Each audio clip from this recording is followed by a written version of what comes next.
Are you ready to unlock the power within? To let go of fear, embrace vulnerability, and step into a life of alignment and fulfillment?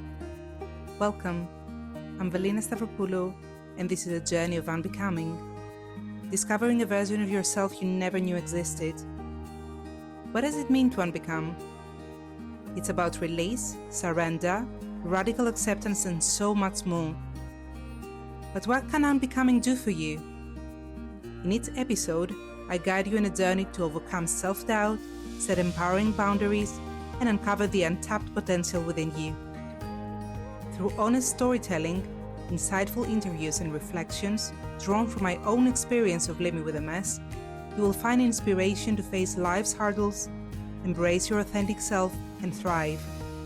Are you ready to cultivate deeper self-love, experience more joy, and live a life guided by purpose? It all starts now. Welcome back to the Journey of Unbecoming, everyone. I'm Valina, your host, and I'm so grateful to have you here with me today. As we're stepping into a space many of us resist, but quietly long for. So before I sat down today for this episode, I pulled a card from my deck, which is something I often do. I want to feel into the energy of the moment. And there was this message, which is quite simple, but yet powerful. So I'm going to read it to you. It says, "It takes courage and trust to venture into the unknown, yet this is where the greatest rewards are. It's time to step boldly forward without looking back." And, I smiled because how perfect is that for today's episode? So where the structures you built no longer held in the life you thought that you were going to have didn't quite make sense, where clarity was replaced with questions and all that was left was that raw, open space of not knowing, where does your life no longer, demanded a solution, but it asks you simply to stay present, to stay in the pause, to stay with yourself, even without a plan. Where instead of proof, all that you are offered is a feeling, like a gentle push, just keep going. These moments don't come with a roadmap. And most of the time, they arrived unannounced, like shaking the ground beneath what we thought we knew. And eventually, the only way forward is going inwards. The unknown doesn't knock. It calls your name. And while your mind may crave answers, deadlines, and control, your soul knows that this is the moment to listen, to soften, and to allow. As author Megan Watterson says, the truth isn't found in the known. It's found in the willingness to meet what's here, even when it's uncertain. So today we're entering the sacred terrain of surrender, not as a concept, but as a powerful return. And this isn't about letting go for the sake of it. It's about choosing to meet life as it unfolds, unexpectedly. And we will explore the courage it takes to release the illusion of control, the wisdom that's born in uncertainty, and that quiet beauty that blooms when we allow ourselves to be led. That is the part of you searching for solid ground. That part that has been climbing for so long that it forgot to look up and soak in the view. And maybe you're not here to arrive anywhere at all, but simply to pause, to breathe, and trust that life will meet you right where you are. So let's begin. You don't wake up one day and you decide to trust life. It doesn't work like this. Faith usually finds you in the dark, in the moment where something falls apart. Maybe it's a job, a health diagnosis, the relationship that changed or ended, the path that no longer makes sense. And just like that, the life you were living doesn't quite fit anymore.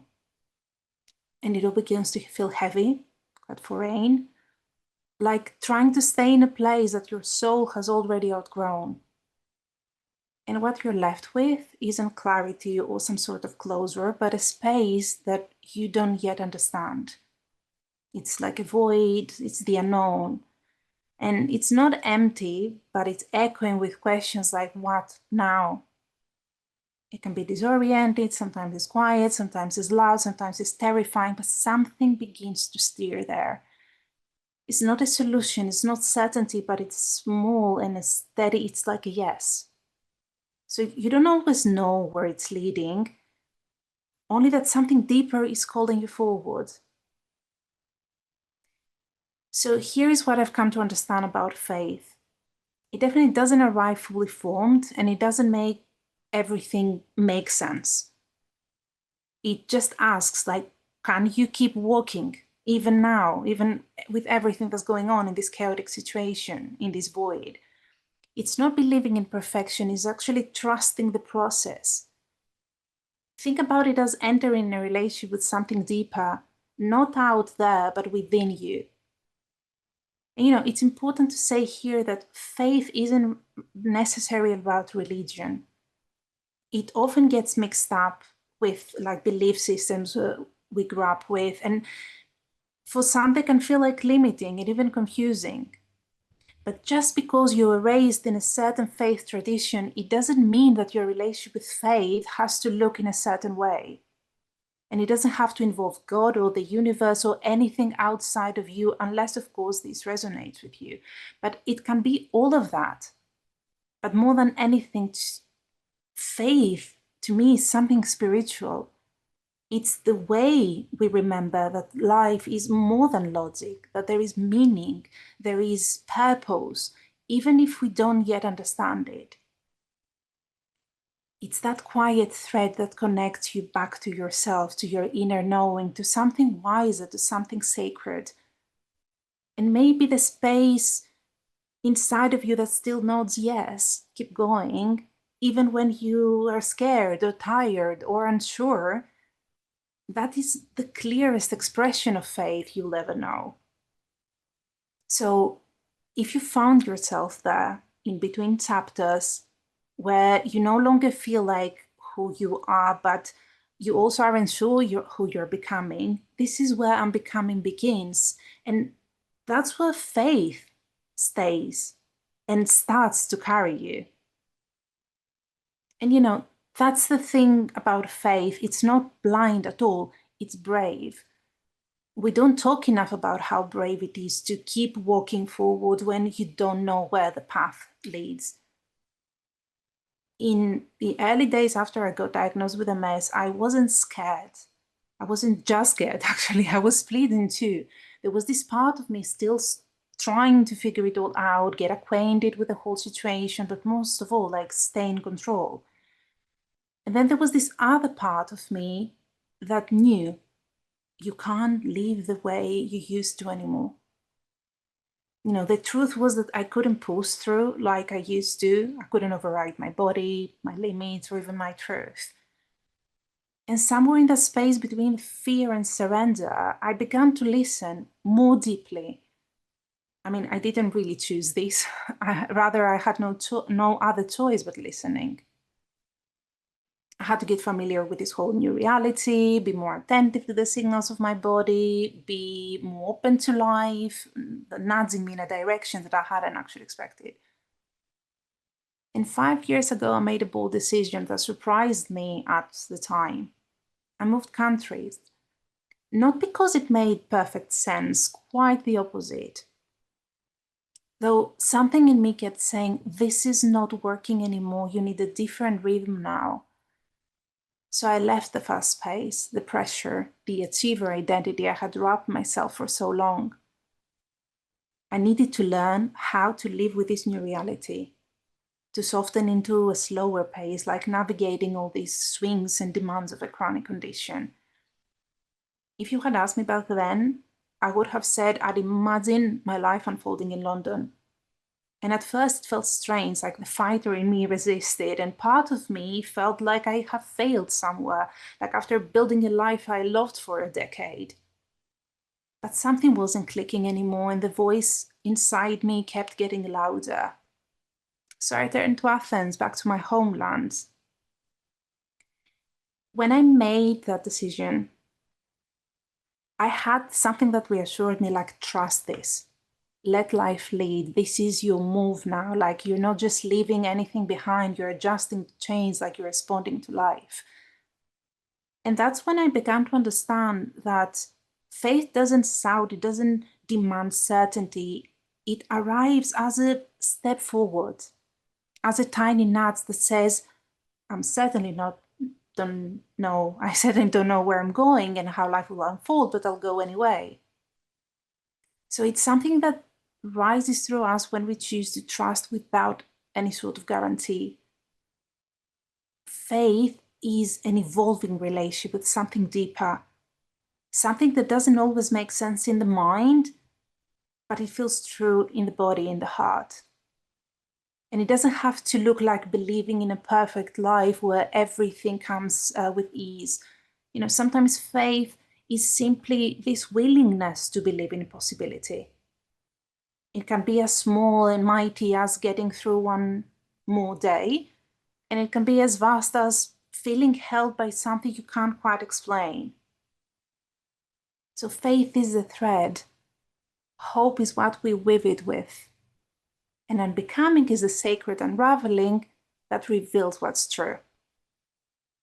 So if you're in a season you feel directionless, please know that you haven't lost yourself.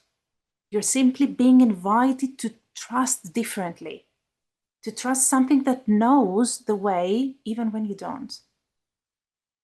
And in that voice within you that always knew there is more to this moment, like, keep going. So let's pause here for a second. Let's just breathe in and breathe out. When was the last time you didn't know how you would get through something, but you did? Where in your life did you keep walking even if you couldn't see the path? And what part of you rose up when everything else fell away? So that resilient part of you, the one that said, I'll find the way in the dark, that wasn't luck and that wasn't willpower. That was your faith in motion, whether you called it that or not. And it's always within you, even when you forget, even when you doubt, even when you break. Because that's exactly what faith is. It is the decision to stay open, even if you're afraid to do so. This is what faith makes possible, the moment the achiever becomes the adjuster. And from that place, you start to notice life responding. You know, there is a turning point on the path of surrender when something in you begins to shift and stop needing every answer and every detail, and instead you begin to listen with your whole being. You start noticing the timing of things, like the friend who checks in when you need it the most, the book that lands in your hands with the exact words you want to read, like a stranger's kindness that moves you deeply and leaves you in surprise. These aren't coincidences, these are synchronicities. They remind us life is still moving and somehow it sees you. And the comfort that finds you when you're open enough to receive it, this is alignment. So I remember a day that it had been a long emotional morning. I felt small, depleted. I was questioning everything, classic me. And I went to pick up my morning coffee, and there was this elderly man in front of me. So when I was about to pay, he had paid for it already. He didn't know me. He just smiled and said something kind, something very simple. I don't even remember the exact words, but what I remember is the feeling I was left with. And it was as life itself leaned in and told me, I see you, don't worry too much. This is co-creation. It's not like a grand gesture from the heavens. It's in like these small ways is when you're like being met by life itself. And I know trusting life, it's not always easy, to believe, especially not when life breaks your heart. And sometimes surrender doesn't look like easy, it looks like grief. And faith in those moments becomes less of science and more of choosing how to respond to pain. So, here I think of a dear friend of mine who lost her mother far too young. And the grief lives with her every day. Like the moment she would have picked up the phone to share laughter, to ask for advice, like to share life, really. They're not there. Like she misses her terribly. And one of the things that she did over the years and she got to understand is that she could still talk to her, not to erase the pain, but to give it somewhere sacred to land. So she began to write letters to her. She lighted candles on the days that they were quite hard. And she started speaking out loud as if her mother was listening. So in doing so, she wasn't bypassing her grief. She was tending to it. She was trying to explain the unexplainable. She was choosing love. So especially when grief feels unbearable, choosing care over resistance becomes the bravest thing. And isn't that what self-love is? Not fixing what's broken, but meeting yourself with compassion, even when life feels unfair, deeply unfair, especially then. Sometimes the most radical thing we can do is soften and invite love. Stop fighting or trying to find the logic explanation to the mystery of life, and what the unknown may bring, but instead be with it, like ride along. So this is two co-creations, this is two surrender. Faith is what carries us through the unknown when we choose to trust life, to create meaning, to co-create it and return to love. When everything fades away, when answers don't come, there is one truth that remains. It is love. And not the kind which says or err, not the kind that performs, but the kind that holds, that stays, that doesn't try to fix you, only to be with you. So this is the love we return to, the love that was never separate from you to begin with. Because surrender, the real surrender, is a coming home, back to the part of you that was never disconnected from the sacred. Call it God, call it spirit, the universe, the mystery, like source. It doesn't actually matter what you name it, because the name was never the point. What matters is the feeling. Remembering that you're held, the feeling of being known, of belonging, of being safe, of being loved. Underneath every faith, every path, every sacred tradition, there has always been love. And I know you'll agree with me here, if the world was more invested in love, perhaps that would be less fear and less separation and less war and more unity and more wonder. We are not meant to figure everything out, but we are meant to return to what's real, and what's real is love. So what if surrender isn't weakness at all? What if it's the return to your deepest power? When you drop the illusion of control, you begin to receive what control could never give you, and start receive the gifts of the unknown, which could be unexpected clarity, soulful connections, a peace that doesn't depend on certainty, like a quiet knowing that even here, even now, you're being guided somehow. So something shifts, you start to see life differently.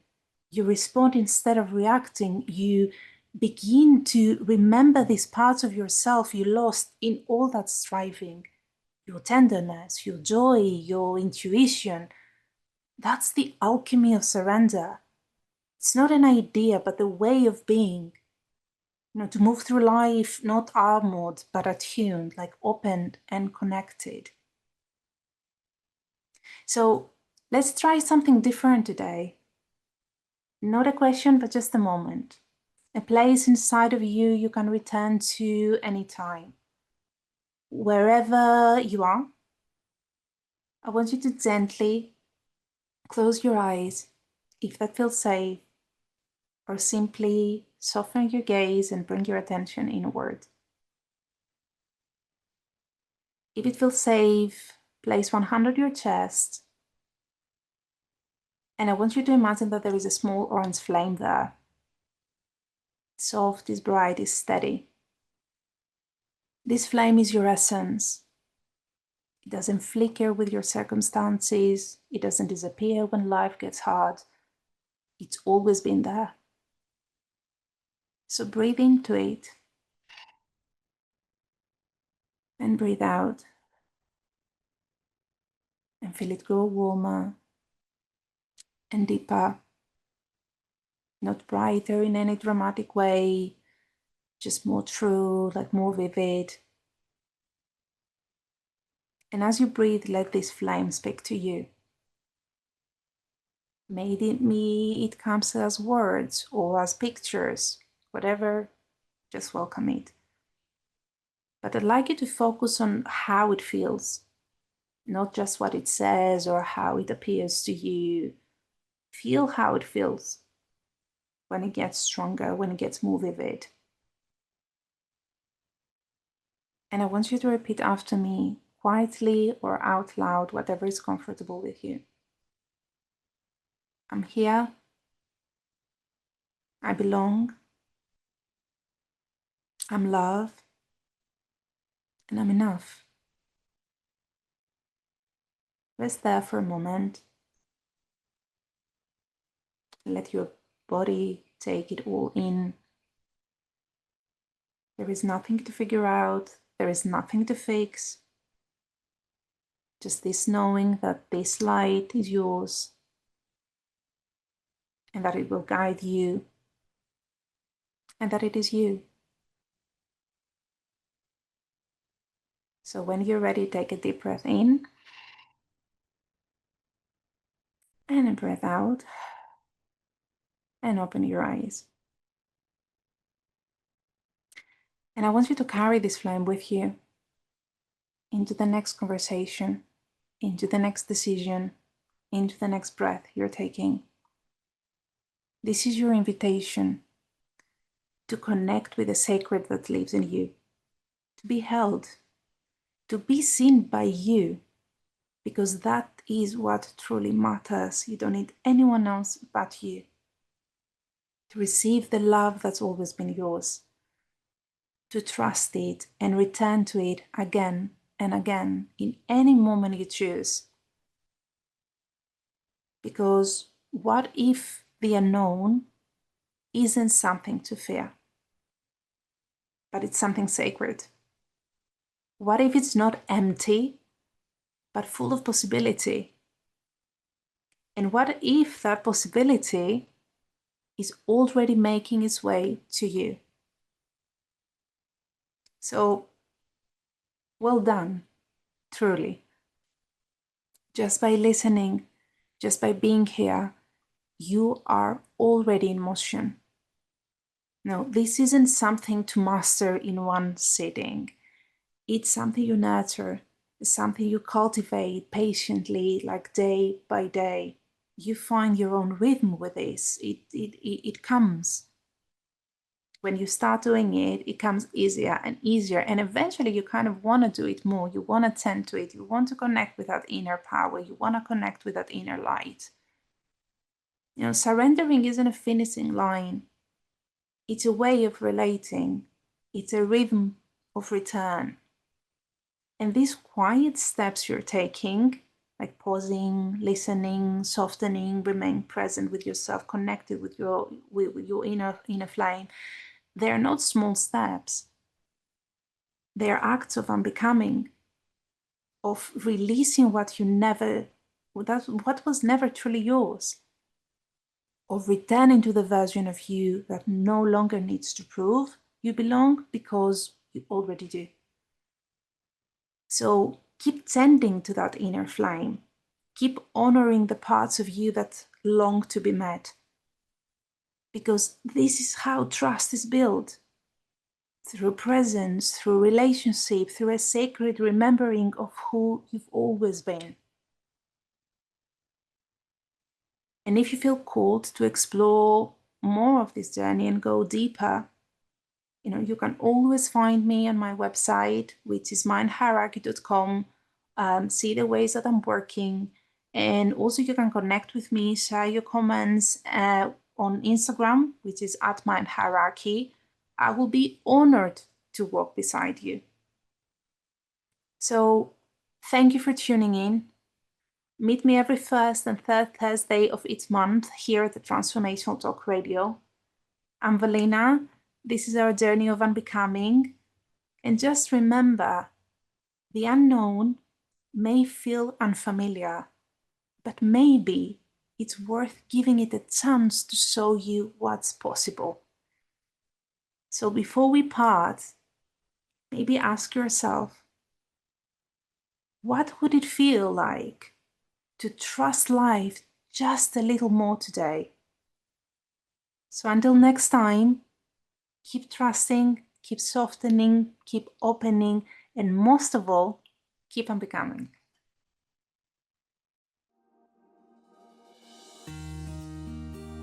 I'm Valina Stavropoulou, and you have been listening to the journey of unbecoming, discovering a version of yourself you never knew existed.